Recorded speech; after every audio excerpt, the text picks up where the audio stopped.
Magandang araw! Ako po si Renji Ana Martina V. Alcantara from Grade 4 Mabini under Miss Melanie Diego.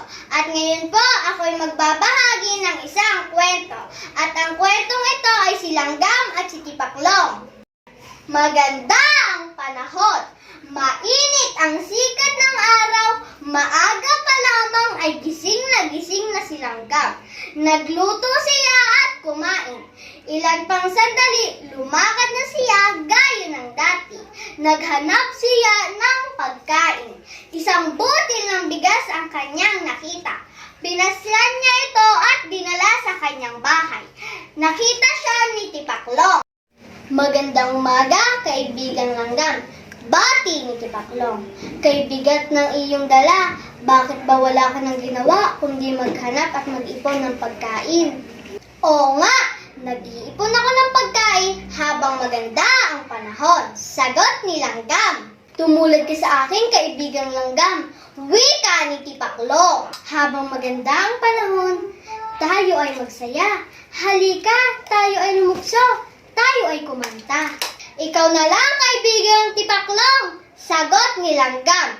Gaya ng sinabi ko sa iyo, habang maganda ang panahon, ako'y naghahanap ng pagkain. Ito'y aking iipunin para ako'y may makain pag sumama ang panahon. Lumipas pa ang maraming araw. Dumating ang tag-ulan. Ulan sa umaga, ulan sa hapon, at sa gabi, umuulan pa rin. At dumating ang panahong kumidlat, kumulog, at lumakas ang hangin kasabay ang malakas sa pagbuhos ng ulan.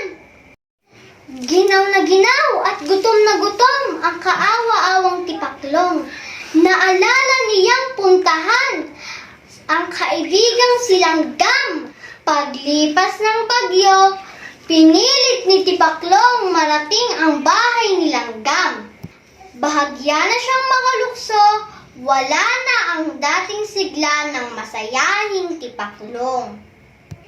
Tok, tok, tok! Nang buksan ni Langgam ang pinto, nagulat siya. Aba, ang aking kaibigan, wika ni Langgam. Tuloy ka, Tipaklong! Binigyan ni Langgam ng tuyong damit si Tipaklong. Mabilis na naghanda siya ng pagkain. Ilan pang sandali magkasalong kumain ng mainit na pagkain ang magkaibigan. Salamat, kaibigang Langgam, wika ni Tipaklong. Ngayon ako'y naniniwala sa'yo.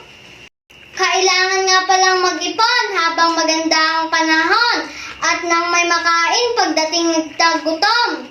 Mula noon, nagbago si Tipaklong. Pagdating ng tag-init at habang maganda ang panahon, ay kasama na siya ng kanyang kaibigang si Langgam. Natuto siyang gumawa at higit sa lahat natuto siyang mag-impok. Aral, mag-impok habang maganda ang sitwasyon upang maging handa sa anumang suliranin sa hinaharap.